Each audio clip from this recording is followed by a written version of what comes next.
My name is Cinzia Scaffidi.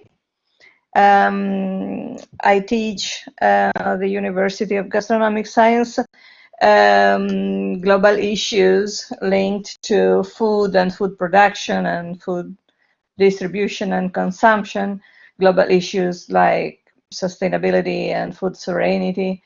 And in my second parallel life, I write, I'm a journalist, and last year I published this book with can you see it? I hope so. I don't know what you're seeing, what you're not, but with the Slow Food Publishing House. And it is in the series of the handbooks of this publishing house. And of course, it is a handbook a bit weird, somehow uncommon, because normally a handbook is a written book in which one person teach to other persons how to do something. And they have published already the handbook about cheese or beer or other food, but writing about how to do honey, it is not something that someone can teach to someone else how to do, because the only way in which we'll be able to have honey will be forever. Let the bees do that. So this is why I decided to write letting a bee talk, and the bee is in a hurry. She has many things to do, so she's kind of rude sometimes, because we are a bit slow in understanding.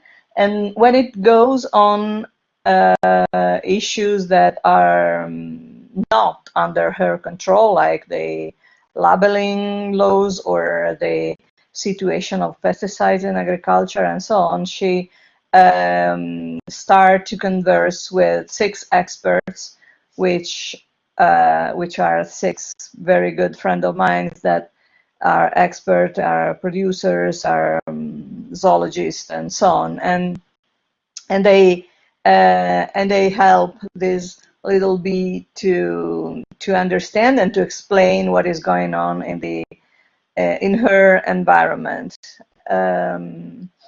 This talk is about the superorganism, because I think that this is one of the most interesting and fascinating part of the organization of the bee life, and probably is also one of the things we should learn to imitate, at least, this idea that everything is whatever the bee and whatever bee does to.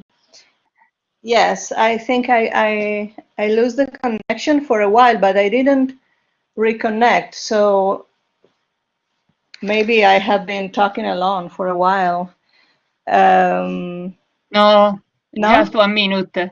Okay. I think. Anyway, I was saying that the superorganism is the main aim of all the activities of the bees, and the family of the bees. I try to share my screen now.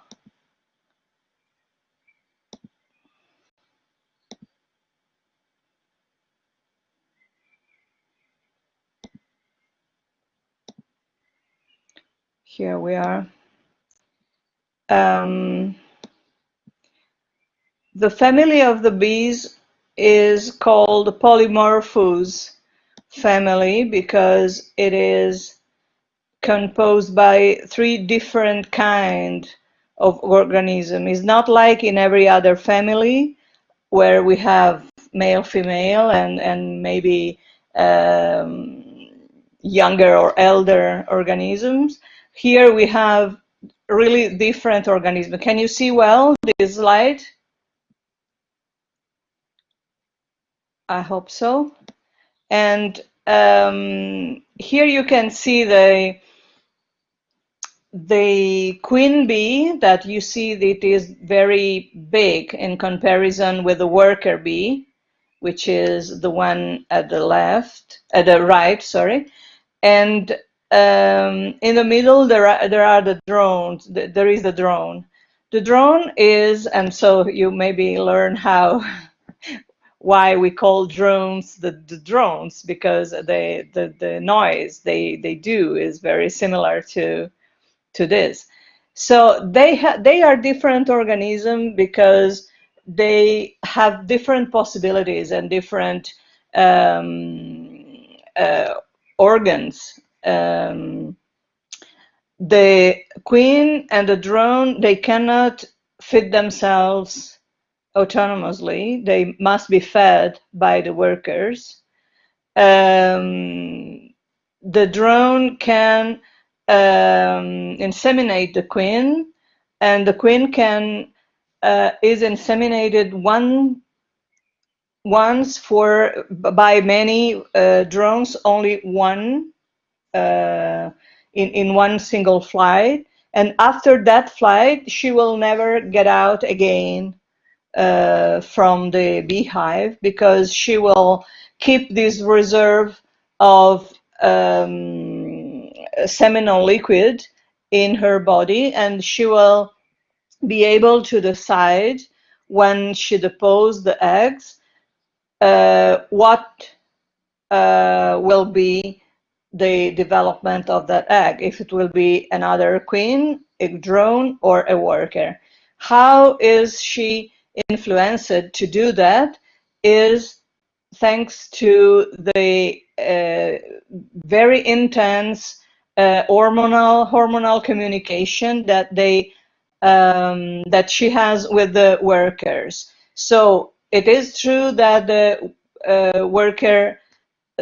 worker bees are less, how to say, they cannot, they do not have any reproductive function, but they actually can order to the queen what to produce, what to reproduce.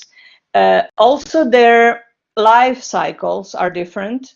The queen can live for years, let's say 3-4 years, because if she's left to her natural cycle, normally the beekeeper substitute the queen after a couple of years, because when they get older they start depositing less eggs daily, so they tend to keep them only in the first half of their life.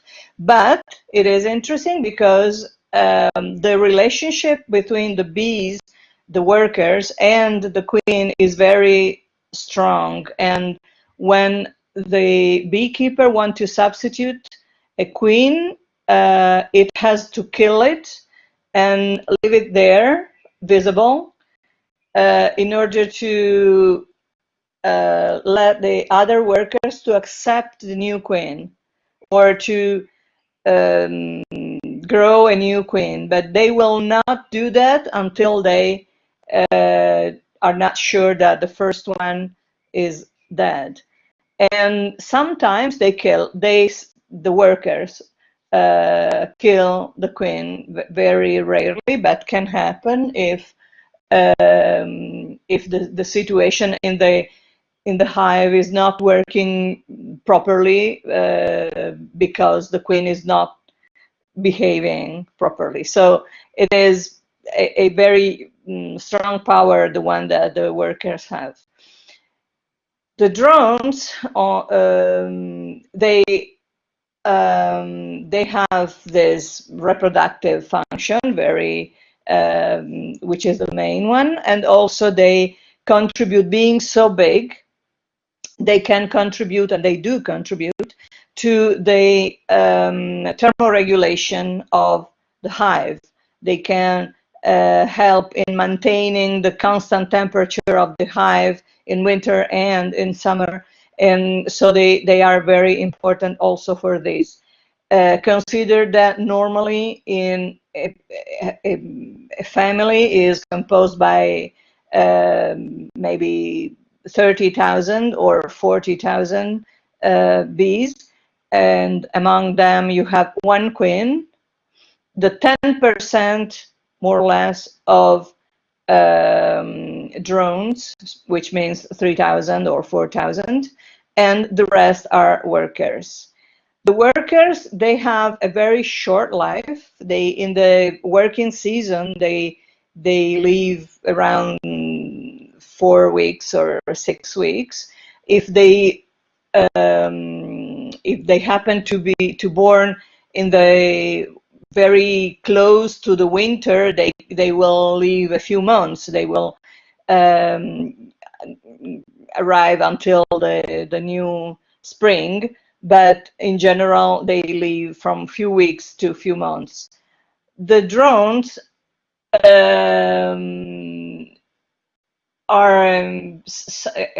is a particular situation, because they normally, of course, they are in the number that the workers decide, and when the wedding flies of the queens starts, they get out, they start flying in order to reach a queen, not their own queen, of course. And this is a very interesting genetic strategy, because the queen can fly much farther than the drone. So she doesn't risk to couple with the drones that she has generated. She will couple with drones that are farther than that her own drones can arrive. And when they couple, when they succeed in reaching the queen, which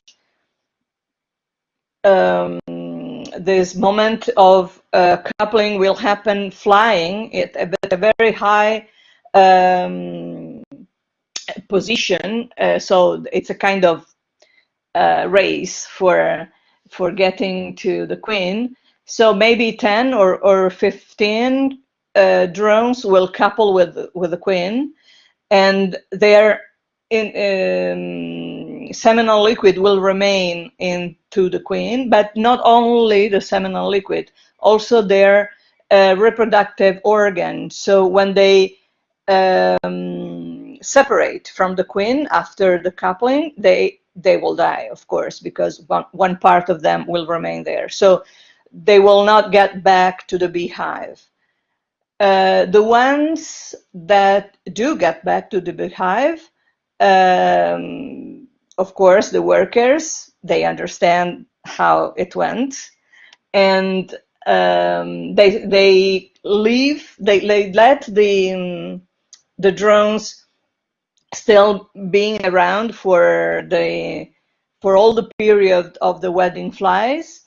But if when we arrive at the end of the season and the drones are still there, they will stop feeding them and they will die. The majority of them will die, and they will stop letting the drones in the hive.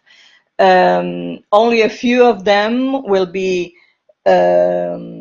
saved, let's say, because they have this function of thermoregulating for the winter, and also because they know that when the new season will come, they can the queen can produce new drones, so they will not they don't need to feed them for the whole winter, because the drones, they eat a lot because they're big, and so it is a very they should be really anti-economic to keep them alive for these months, and it's much better to have the new one when the season starts again.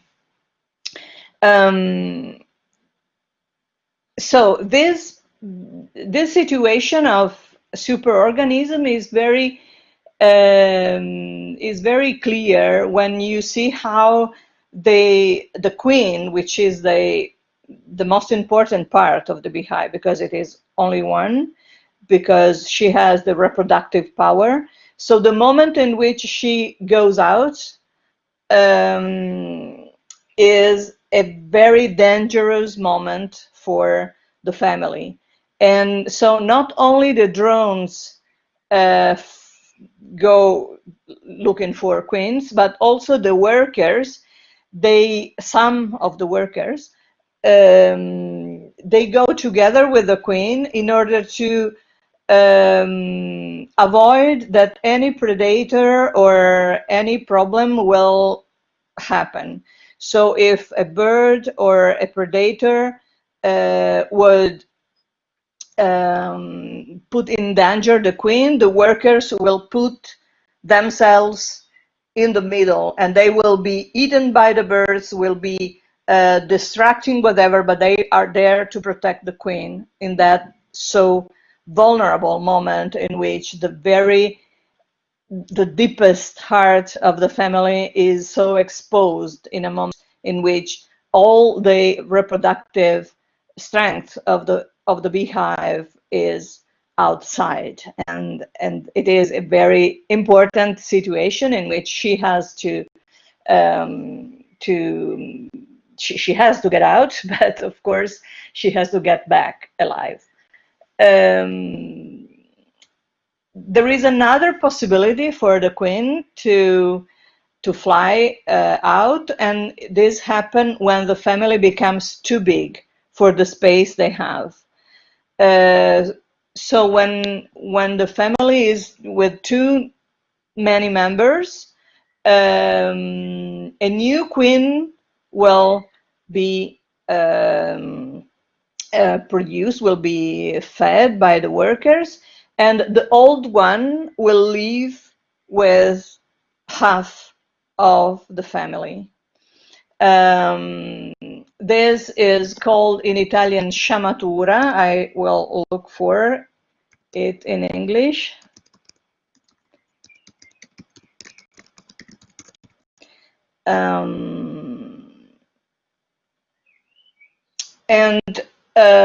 Swarming. Okay. In this moment, all the workers, so first of all, the queen will be put on a diet because she's too big to fly, too fat to fly because they do not really know where they are going. So they start going away from the beehive, but they do not know already where to go. So the queen will put on diet, while all the workers will get as much as honey they can, because they know that they will have to produce wax very soon to create the new hive. So what they do is to leave, and normally the beekeeper is there, and the beekeeper is very happy to help them to go in another little house in order, and so he will have a new family. But sometimes this happen without control, and you can see this big family of bees on a wall in the city or on a tree or somewhere. They are just waiting. And what they are waiting for, they are waiting because the explorers, bees, they are around to see where they could make their new house. And so in a couple of hours, they will be back and all the family will go where the explorer are indicating. So in that moment, they are not dangerous. Even if you see this huge family of bees on the wall of your house, remember that they are not dangerous at all, because they are too full of honey to become to pinch or to become aggressive. So the only thing you normally have to do is not calling the fireman or the police or whatever, but just call a beekeeper, and he will much happy, very happy to bring that family at home. So, but the point is that there must be someone who recognizes the queen, because if you find the queen, the rest of the family will follow her. So uh, this is why it is not easy to do that. And also, even if you find the queen, where do you put them? What do you do with them? So that is so it is very interesting to understand how whatever a bee does, there is always a project. They produce. They are huge workers. They are very strong workers, and they produce as much honey as they can store. So if they see empty space, they keep producing honey. And of course, being that the beekeepers keep taking away honey, they will find an empty frame again to fill. But also in the wild situation, if they find a space, they tend to fill everything with honey. They do not have, there is no proportion between how much they work and how many they are, or how long is the winter. They are workers, and they keep producing honey until they have a space where to store it. And this is probably a very strong survival strategy, because they have been I mean, it has been a winning strategy for a long while. This is the anatomy of a bee. Hope you can see it clearly.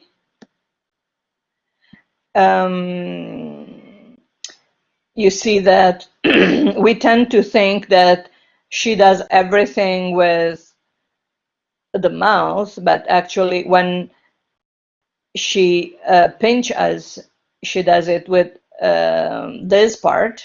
And also, again, that is only something that the bee does in a situation of extreme danger, because as well as the drones, she will die when she attacks us. But before dying, she will produce some pheromones, to some message, some chemical message, to say to the others, it's here. The problem is here. Come all. And this is why normally the beekeepers can tell you that it's very rare that when you are attacked by one bee, that is the only puncture that you have. Normally some others follow, because they alarm the entire family. Here there is the opening from where they produce the wax. These are the legs, and this one is where they bring home, how they bring home the pollen. I look for here. You see this. If you open your microphone and give me some check, I at least I know if you are seeing things. But here is Si vede tutto a posto, Cinzia. Okay. When the bees, when they go out, they can go out for exploring. They can go out for harvesting nectar, or they can go out for harvesting pollen. And again, there must be a project, because if they go out for harvesting pollen, they have to go out with some honey in their honey bag, which is in their abdomen, because once they find the pollen, they have to create these little bowls mixing honey and pollen in order to be able to transport them back home. And here is very clear, maybe not so perfectly clear, but here is how they, here, the ligula is how they suck nectar. The conversation between flowers and bees is, and insects in general, is very fascinating. And the most fascinating part is that nectar for the flower are totally useless. They do not need any nectar. There is no physiological function of the nectar into the flower. The only thing that the nectar is important for, it is because it is sweet, and being sweet, it attracts insects. And when insects go on the flowers for nectar, they get dirty of pollen, and in this way they pollinate the flowers. I am looking for a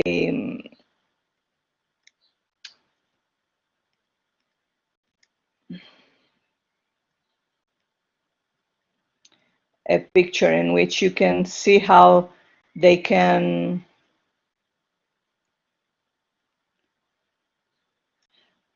get dirty of pollen, but maybe I don't have it anymore.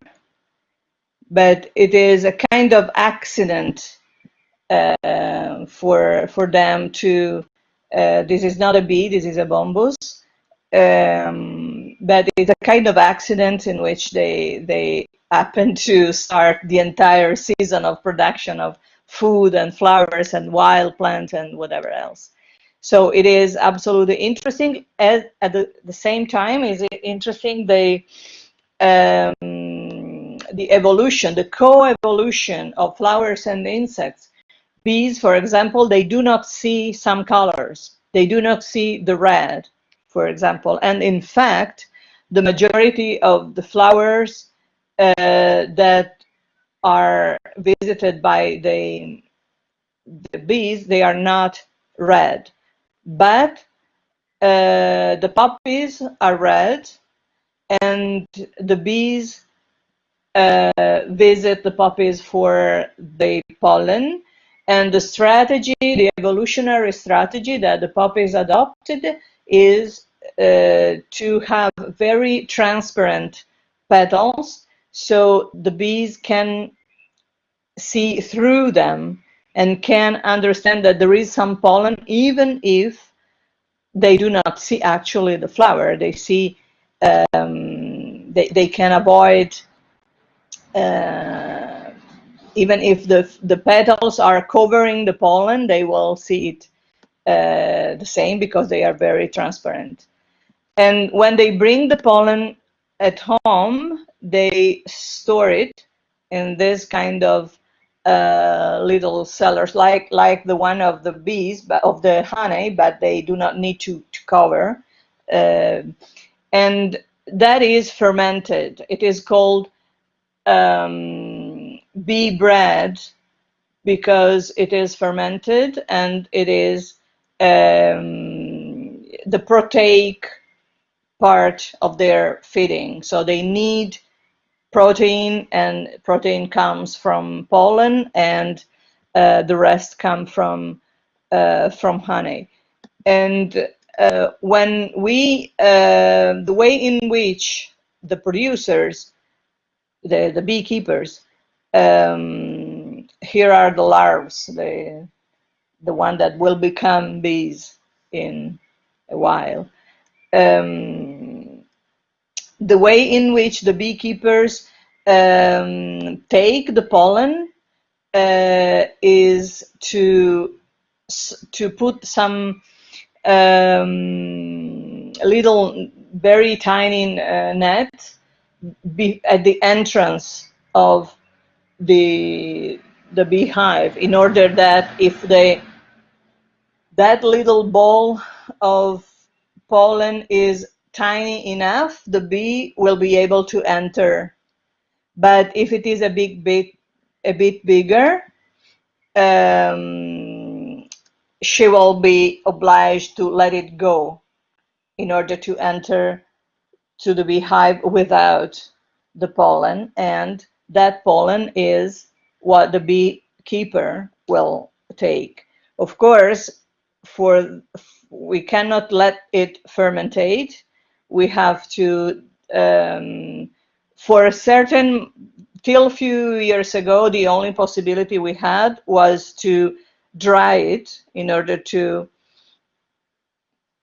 be able to preserve.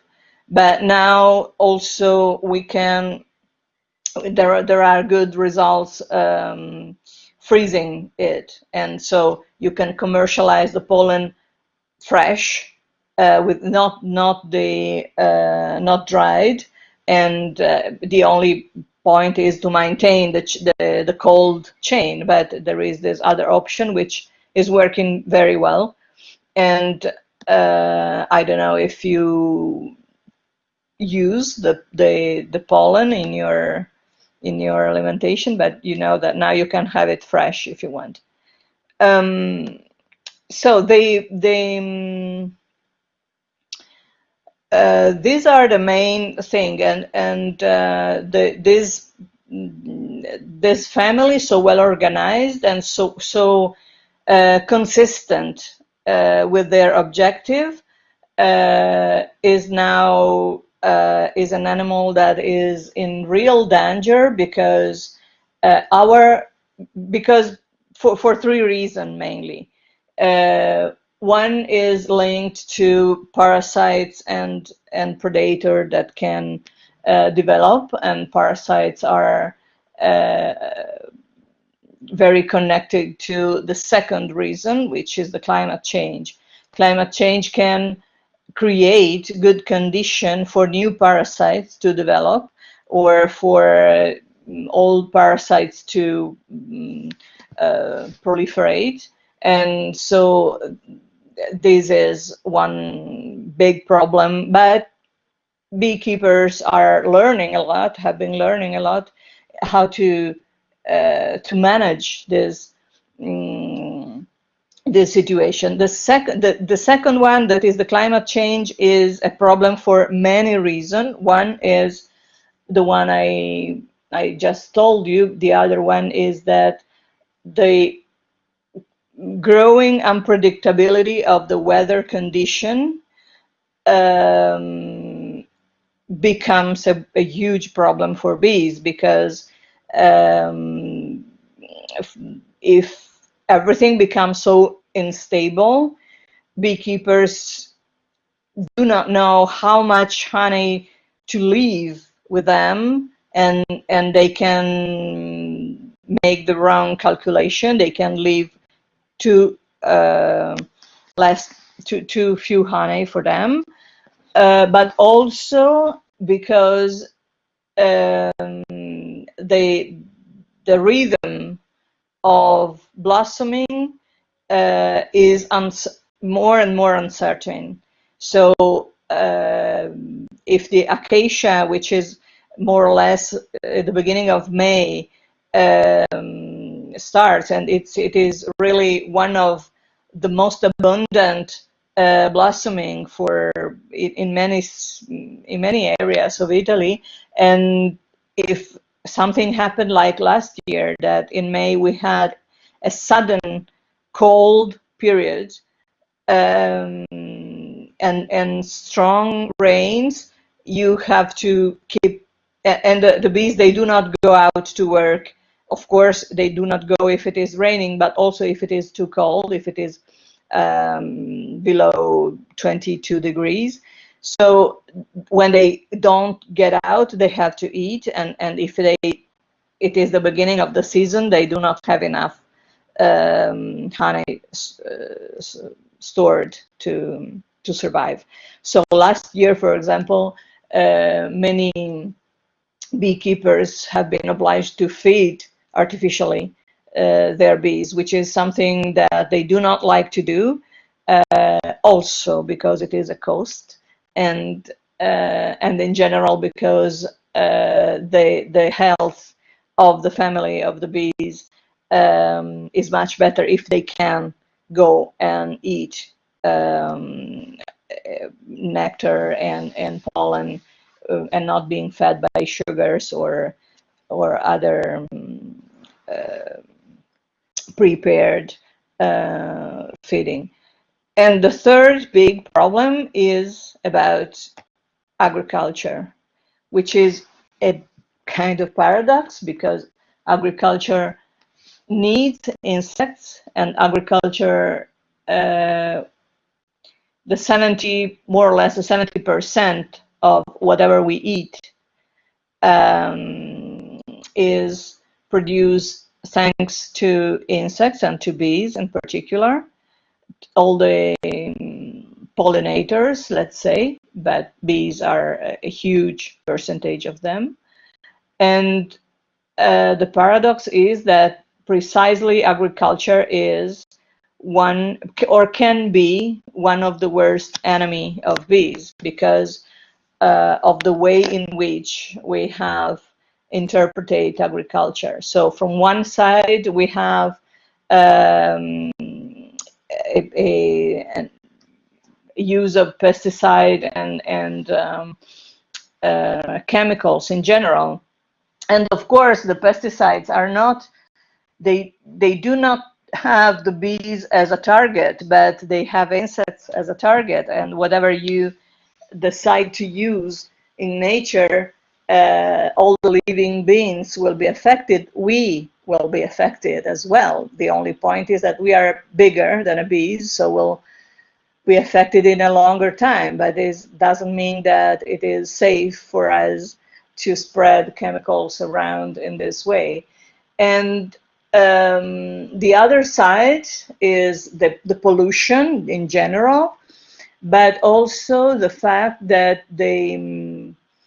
what are called the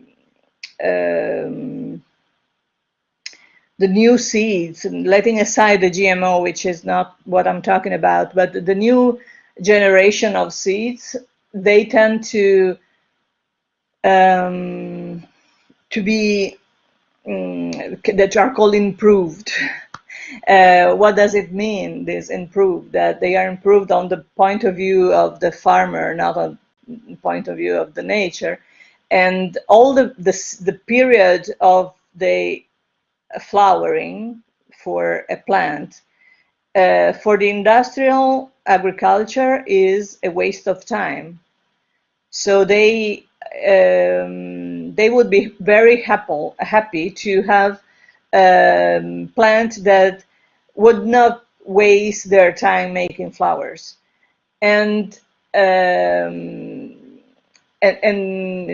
at least what they tend to do is to reduce the timing, and this very often create some unexpected problem. The ones who among you that have attended my course, they know that what is unexpected should be precisely what we put our attention on.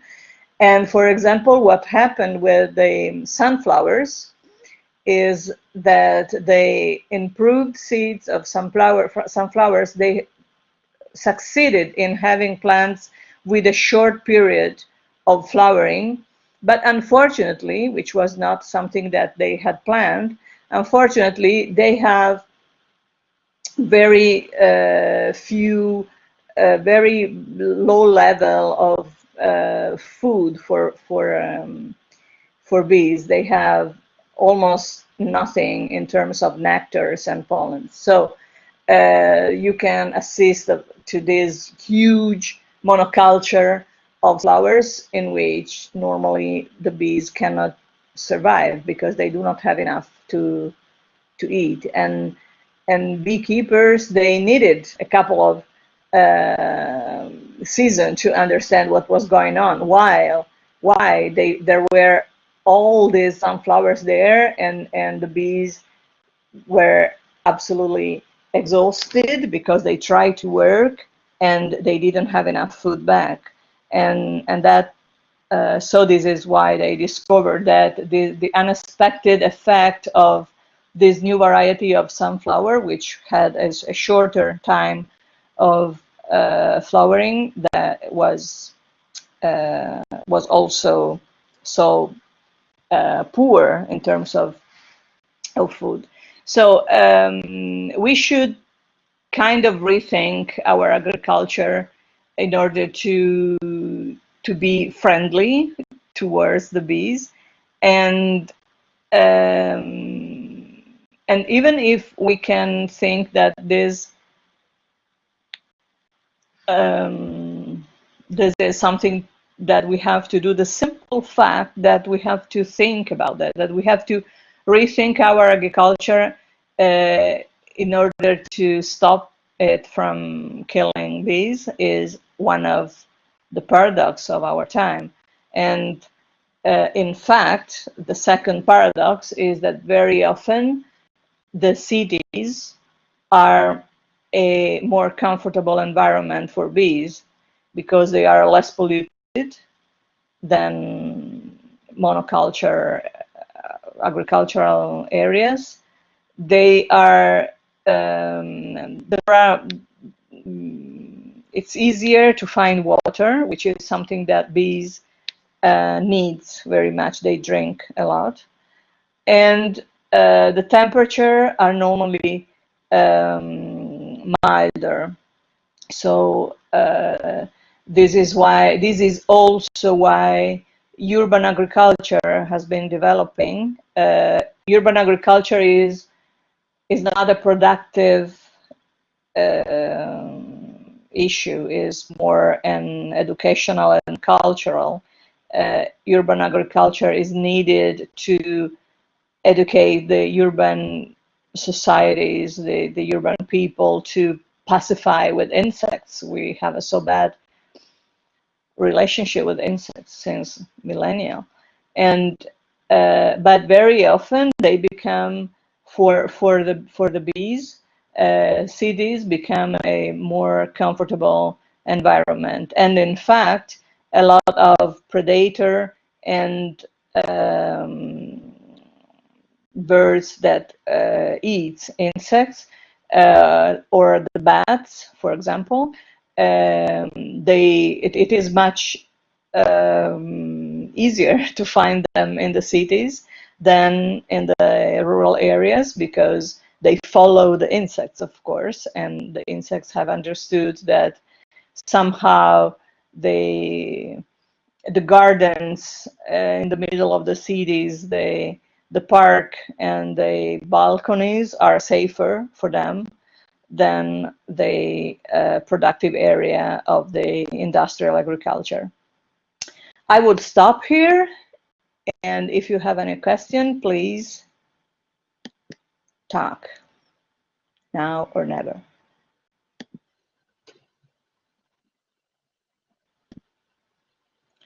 I'm trying to interrupt the screening, the sharing. And violent. For example, in the US, they use bees as pollinators and nothing else. So they move the bees for thousands of kilometers in order to go, for example, on the coast, on the California almonds plantation, and they let the bees go there to pollinate, knowing that they will die because there are no laws that forbid, as in Italy we have the treatment, the chemical treatment of fruit plants when the flowers are open. In Italy is forbidden. In the US it is not. The beekeeper, they know that the bees that they are letting in that plantation will die. But of course, part of the family doesn't get out. The family will never go out all. So the very young bees, they remain at home, and so and the queen remain at home. So from that nucleus, the family will be reproduced for the next year. But this is the way they make money. They are paid $200 for beehive, and this is all for them. So they are not oriented to any care of the bees. They simply use it as pollinator. But in Italy, we don't. In Italy, there are laws that protect that forbid to damage the insects, and also there is a beekeeping activity which is oriented to honey, so it is not just to pollinate. We're not in the situation that we have only to use the bees for as pollinators, and that's it at any cost. So the point is not stressing them for because we take away the product, but the reason why sometimes they get stressed is when they do not find enough food. Last year, I repeat, it has been a very bad spring, and many beekeepers tell that they have been attacked much more often than usual by the bees because they were very nervous after a day in which they had been going back and forth and they were starving. They didn't have enough to food, so they as you can try to work for a whole day without eating enough, and you will get very nervous at the end of the day, and you will attack your friends and family much easier.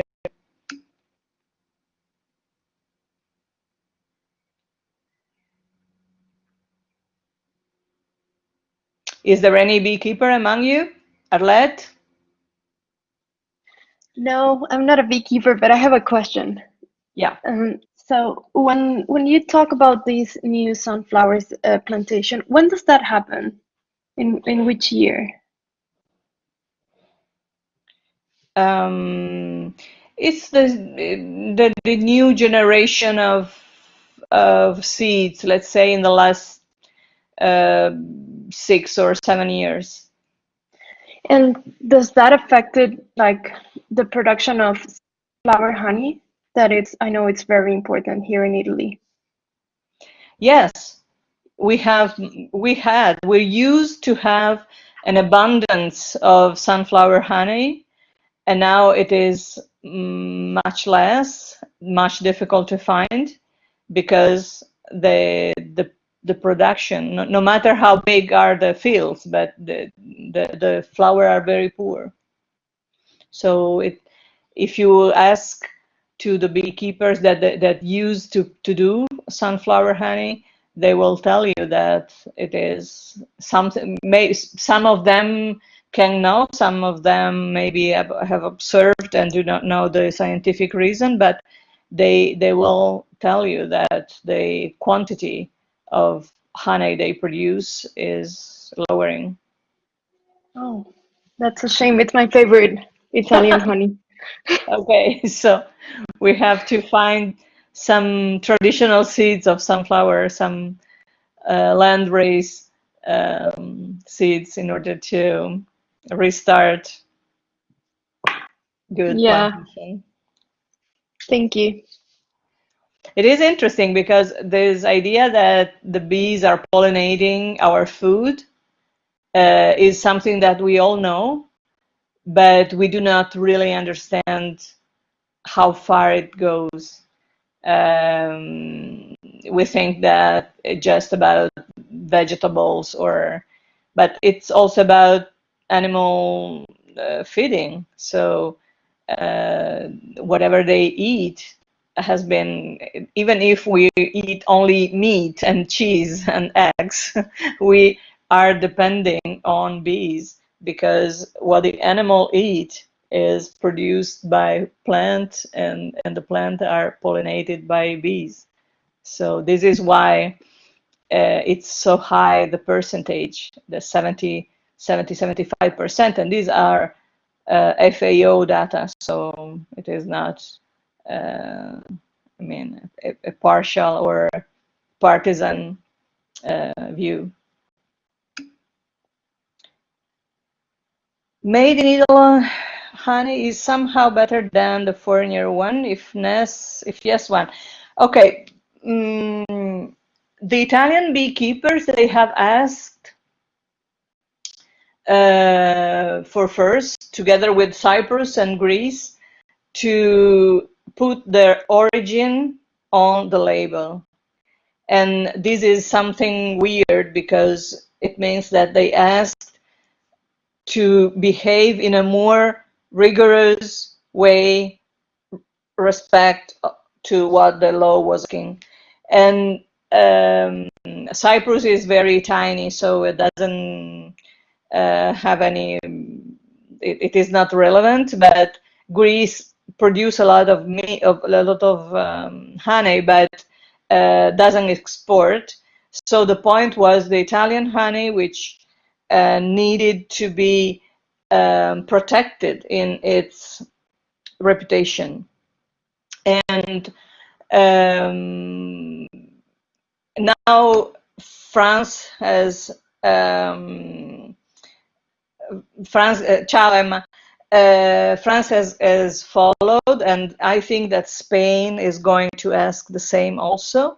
And the point is that there are some rules and some possibilities that in these countries are very much respected. You have to consider that honey is the third product, the third sophisticated, the least of the most sophisticated food product. After olive oil and wine, there is honey. So it is very easy to cheat, to make. After all, it's a mix of sugars, and technically it is very easy to reproduce artificially. So all the Chinese honey, all the industrial honey is very often mixed with syrups or other sugars, and then they add some pollen in order to let people believe that it has anything to do with something to do with flowers. In Europe, there are much stricter laws, but also the labeling and the origin labeling as is something weird, because a lot of honey can arrive from the Far East and make a kind of triangle in some Eastern Europe countries, and when it comes out from there, it is honey from Romania or honey from I don't know where. So the point is that Italian beekeepers have been more rigorous since the beginning, and actually the Italian honey is more expensive than the other, but consumers have understood how that it's worth to pay a bit more and to be sure that the honey is done by the bees, and nobody has manipulated it in any way, and so it is safer, and it is honey, first of all. So if you find if you buy a jar and you do not know anything about it, you don't know the producer, you don't know how to track. If you find made in Italy or made in France or made in Greece, you can be sure that nothing has been mixed to it. If you find non-EU honey or other general voices, the obligation was to distinguish between EU and non-EU. That is not enough. And if I may add, the International Honey Commission analysis, like the head of that commission, it's an Italian scientist. So in terms of sensory analysis of honey and cataloging honeys, Italy, it's very high amongst everyone else in the world. Yes, yes. Unfortunately, the ones who want to manipulate and want to create artificial honey, they have a very high technological level, and so it is very often really hard to distinguish if this mix of sugar and pollen is or not honey, because of course it is a very profitable affair, it's a very profitable business, and with part of that profit they can buy very good technologies for this, and not always the controller can get the same rhythm of high technology to equipment to control. But one thing that you can observe is every year the FAO publishes the list of how many bee hives are registered in every country and how many kilos of honey get out from their country. It is very easy to understand that if you make the division between the number of beehive and the number of kilos in Italy, you end up knowing that more or less all every beehive produce around 20 kilo of honey. If you do the same with other countries of Eastern Europe, you will end up saying that every beehive in that country produces like 400 kilos of why? Because when you count the registered beehive, you count what really are in that country. When you count the kilos of honey that are produced by the country, you are counting the kilos of honey that are labeled with the name of that country. And if you are triangulating with China or with Russia or with whoever, the number is not consistent. So that is a good way to understand how a country is working and if it is working properly or not.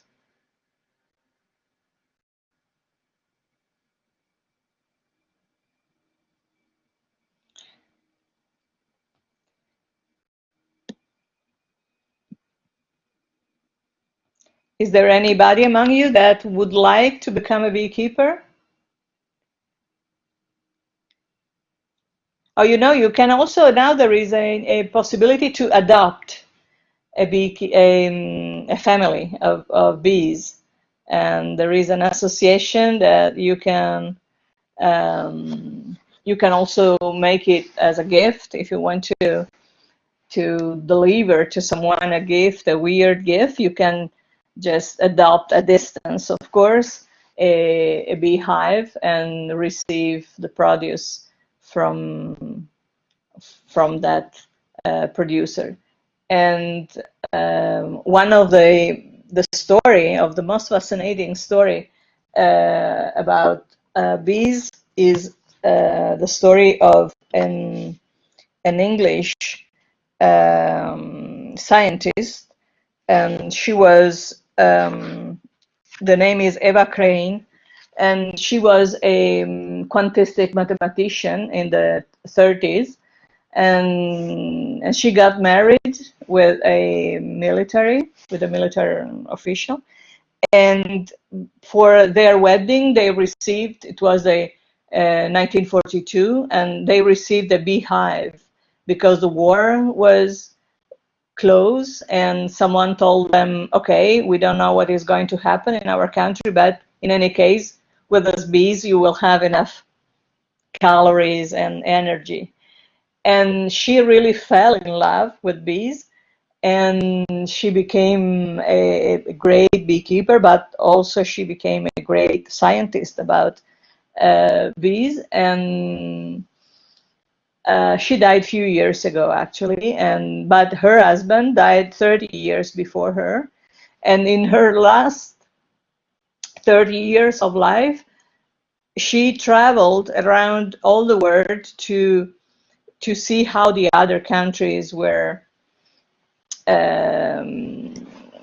breeding bees, and writing an incredible number of books. Some of them are translated in Italian, but some are not.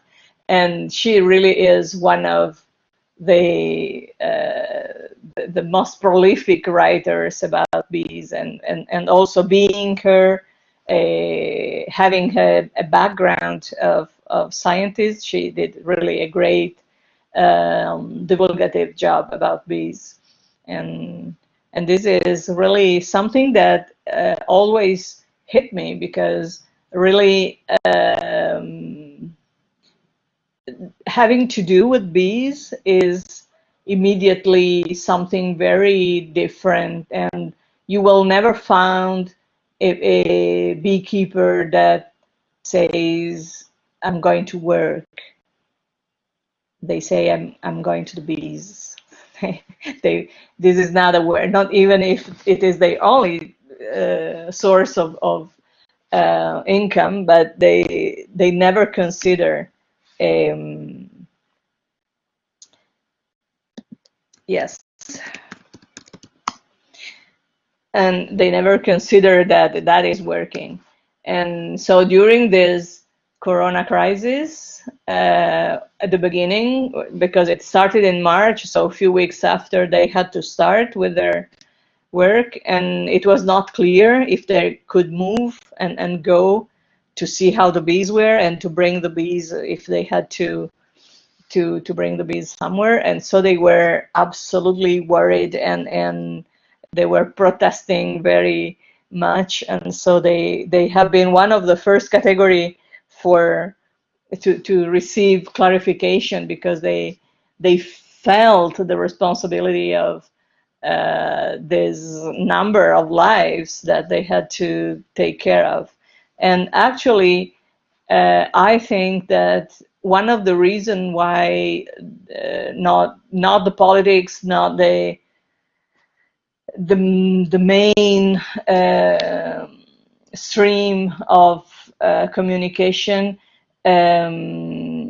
is taking in account what is happening to bees, or at least they arrive very, very late in communicating and understanding about bees, was that the bees are tiny. So in the late in the late 90s, beginning of 2000, when for years the beekeepers found thousands and thousands of bees dead in their in front of their beehive, nobody was communicating it, nobody was taking it seriously. If have been cows or sheep or whatever big animal, all the news were being talking about that, and it would have been the worst scandal. And they are just bees. They are very tiny. They are insects. We have a bad relationship with insects, and so they had to work very hard to become visible. And at the beginning of 2019, the European Parliament, the European Union, banned 3 molecules used in agriculture. And for the first time, the reason of the ban was that they are dangerous for the environment and not that they are dangerous for the human health. So that is a huge conquest. But we needed 15 years of campaigning against these 3 substances. And at the end, we succeeded, and we were very happy that they have been retired and they have been forbidden. But in 15 years, the chemical corporates can produce so many new artificial molecules, and we cannot follow that rhythm. So the point is that we have to rethink the entire agriculture and to reconnect it to the nature laws, which are the ones that we shouldn't ignore and we cannot change. So if we don't enter in this idea that agriculture and nature should coexist because they are complementary and they are not fighting one against the other, we'll never be able to succeed in this problem just banning one substance per time, because they are too many and it needs too much time to do that.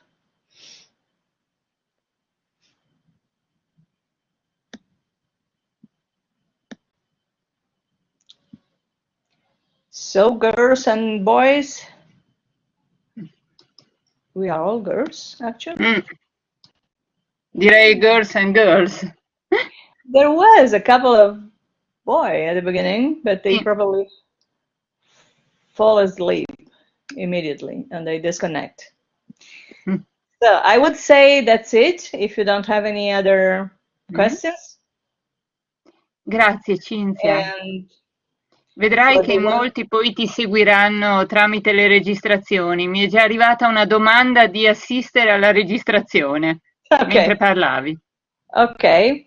And Già in diretta. the book is also in Italian, I'm sorry, so the one among you who want to read it must learn Italian first. Or I see that there are a few Italians already here, so the book is available. Thank you very much, and let's enjoy the storm that is coming here to Bra. We are almost there. See you soon. Grazie Cinzia, grazie a tutti, buona serata.